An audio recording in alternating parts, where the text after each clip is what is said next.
Baik, kita lanjutkan lagi tema bahasan kita tentang kesaksian palsu dan Ustadz Hilmi akan menjawab pertanyaan dari Bapak Wawan yang intinya adalah bagaimanakah cara penebusan dosa bagi kita yang terlanjur melakukan kesalahan memberikan kesaksian palsu. Tafadhol.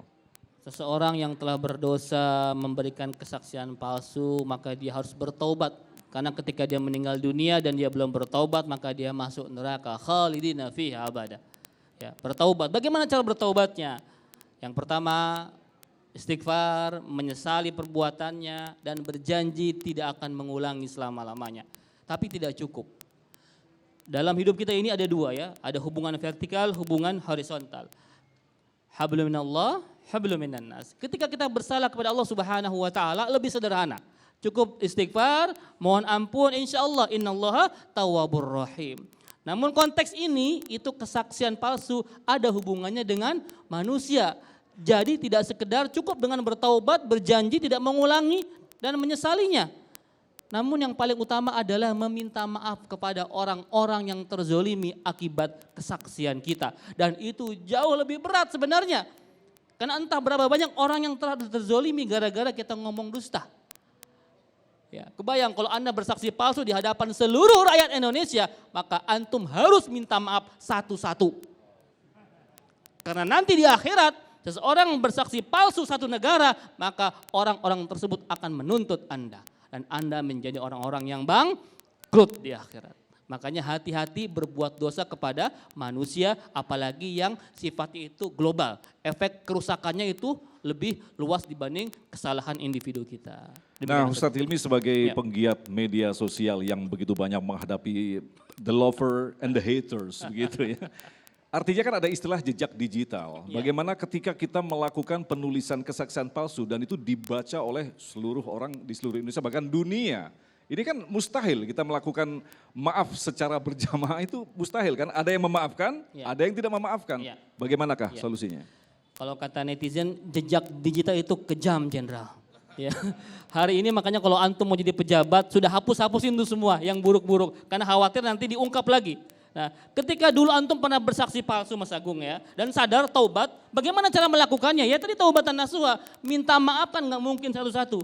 Karena Anda membuat kesalahannya di sosial media, maka Anda harus membuat status pun minta maaf di sosial media. Sampaikan, dear netizen, dulu aku pernah berkata ini, semua perkataanku adalah dusta, mohon dibukakan pintu maaf. Bagi yang memaafkan alhamdulillah, bagi yang tidak memaafkan bukan urusan saya, seenggaknya kewajiban saya telah selesai. Dan di akhirat nanti tetap ada perhitungan yang maha adil begitu ya Mas. Makanya berhati-hatilah berbuat dosa kepada manusia. Baik, terima kasih Ustadz Hilmi. Selanjutnya kami persilakan kepada Ibu Widya yang akan dijawab oleh Kiai Syarif.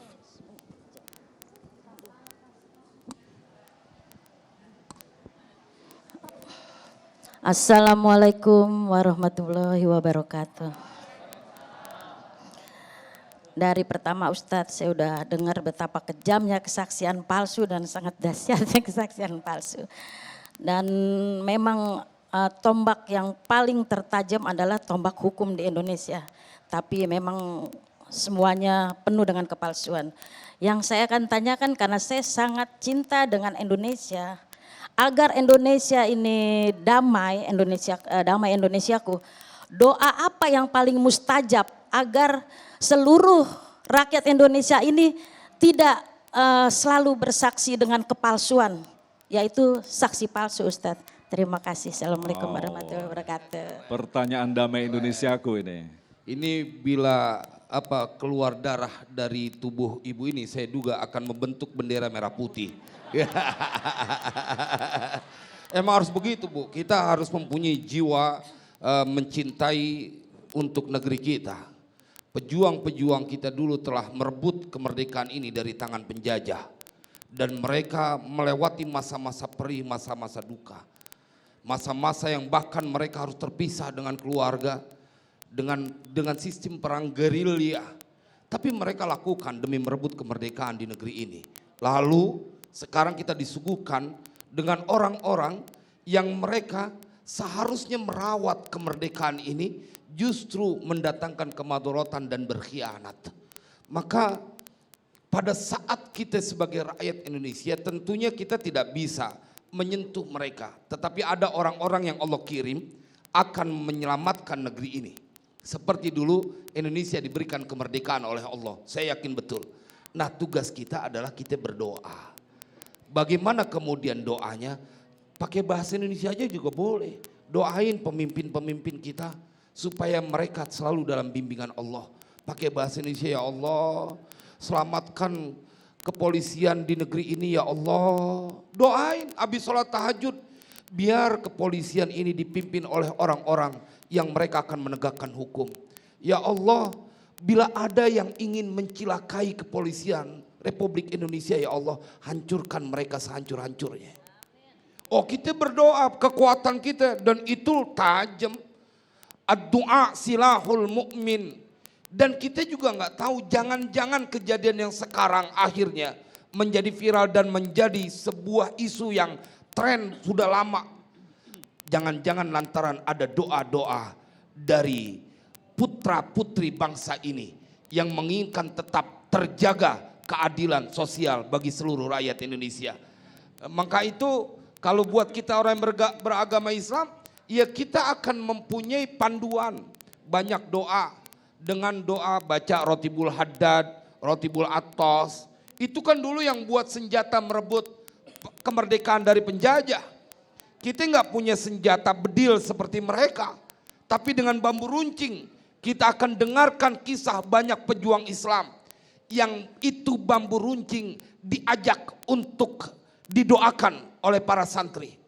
Sehingga dia punya kekuatan melebihi apapun, kekuatan doa. Jadi kalau ditanya apa doanya, doai apa saja. Kalau dalam dunia santri sih ada namanya hizib sakron, ada namanya hizib nasor. Tapi buat secara umum doa pakai bahasa Indonesia, ya Allah tolongin Indonesia. Ya Allah selamatkan Indonesia. Yang zalim, yang jahat hancurkan ya Allah.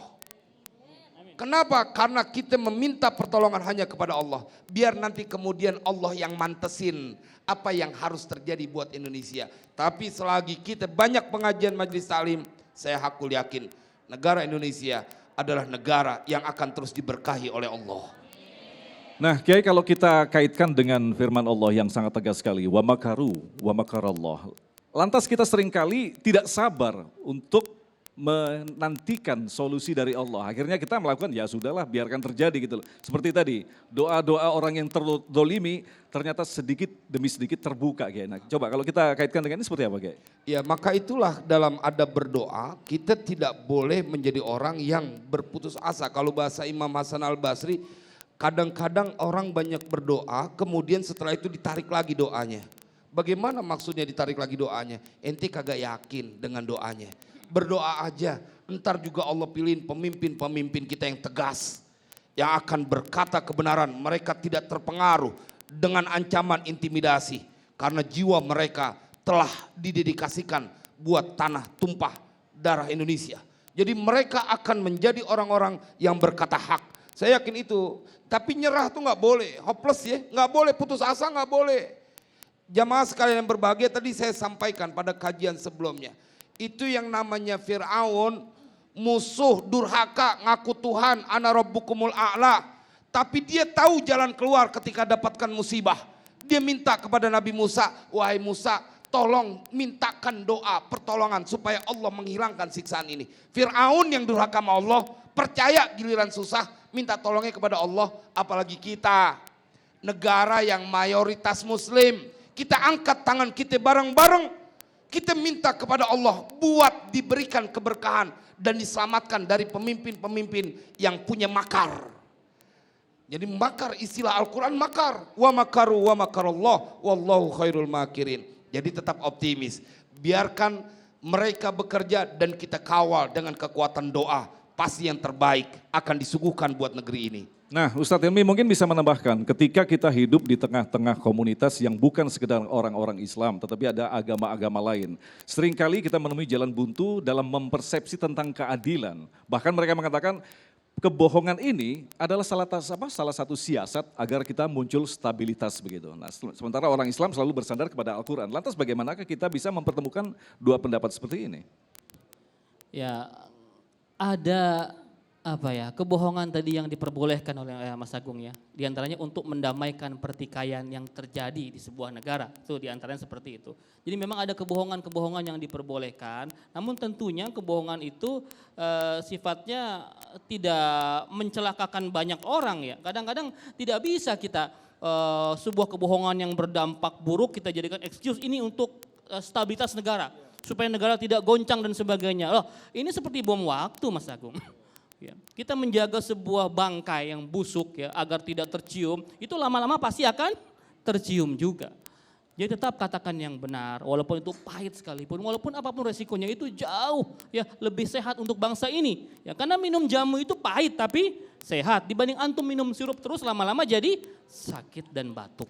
Jadi tetap katakan yang benar, kulil haq walau kana murun, apapun risikonya, insya Allah saya yakin tadi dibilang di awal bahwa di negeri kita yang mayoritas muslim ini lebih banyak yang mencintai kebenaran dan keadilan. Demikian Mas Agung. Nah, jadi Kiai Sarip mungkin bisa ditegaskan artinya ketika kita menghadapi kondisi seperti ini harus bersuara. Walaupun ada beberapa label-label yang disematkan kepada orang yang memberikan suara yang kritis, begitu Kiai?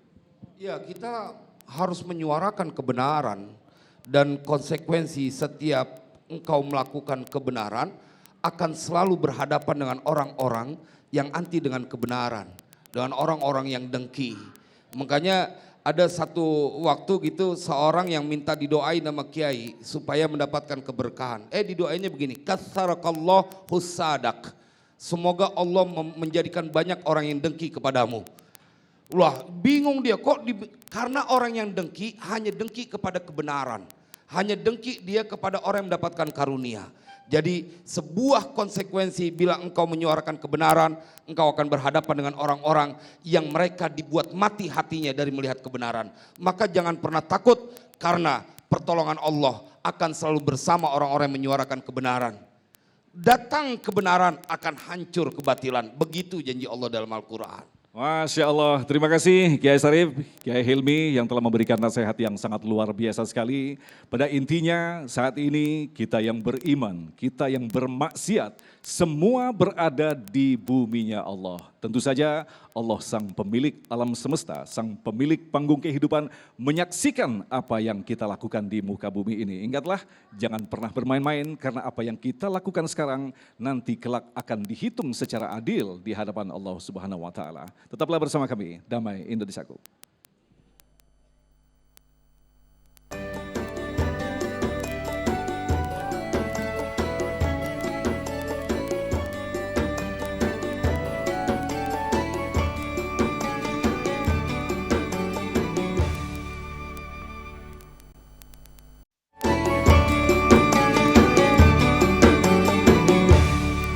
Demikian pemirsa yang dirahmati Allah, Damai Nusaku hari ini, dan jangan lewatkan Damai Nusaku juga Anda bisa saksikan di setiap hari Senin dan Selasa pukul 13.30 waktu Indonesia Barat. Saya Agung Zulhak dan kerabat kerja yang bertugas serta pendukung acara ini, Sarung Wadimor tentu saru kita mengucapkan terima kasih atas perhatian Anda. Assalamualaikum warahmatullahi wabarakatuh. Jamaah sekalian berbahagia, pemirsa TV One dimanapun berada, kita akhiri majelis mulia dengan sama berdoa. Bismillahirrahmanirrahim. Alhamdulillahi Rabbil Alamin. Allahumma salli wa sallim ala Sayyidina Muhammad wa ala ali Sayyidina Muhammad. Allahumma inna nas'aluka ridhaka wal jannah wa na'udzubika min sakhatika wan nar. Allahumma innaka anta afuwun karim. Tuhibbul afwa fa'fu anna ya karim. Ya Allah, ya Rahman, ya Rahim. Ampuni dosa kami, ampuni dosa orang tua kami. Ampuni dosa saudara-saudara kami, ampuni dosa dan kesalahan pemimpin-pemimpin kami. Ya Allah, sayangi dan berkahi, kasihani negeri ini ya Allah. Berikan kami pemimpin-pemimpin yang amanah, yang takut kepadamu ya Allah, yang mencintai rakyatnya ya Rabbana, ilahana ya Maulana, dengan sebanyak masalah yang sedang dihadapi. Di negeri ini ya Allah, berikan pertolonganmu, urai semuanya menjadi kebaikan buat negeri ini. Ya Allah, hindari negeri kami dari pemimpin-pemimpin yang jahat, yang tidak mencintai rakyat. Ya Allah, ya Rahman, ya Rahim, berikan keberkahan buat negeri ini. Biar kami saling menyayangi dan kami tetap menjaga persatuan dan kesatuan di antara kami. Rabbana atina fid dunya hasanah wa fil akhirati hasanah wa qina adzabannar wa adkhilnal jannata ma'al abrar ya aziz ya ghaffar ya sattar ya rabbal alamin. Wa sallallahu ala sayyidina Muhammadin wa ala alihi wa sahbihi wasallam. Walhamdulillahi rabbil alamin. Wassalamualaikum warahmatullahi wabarakatuh.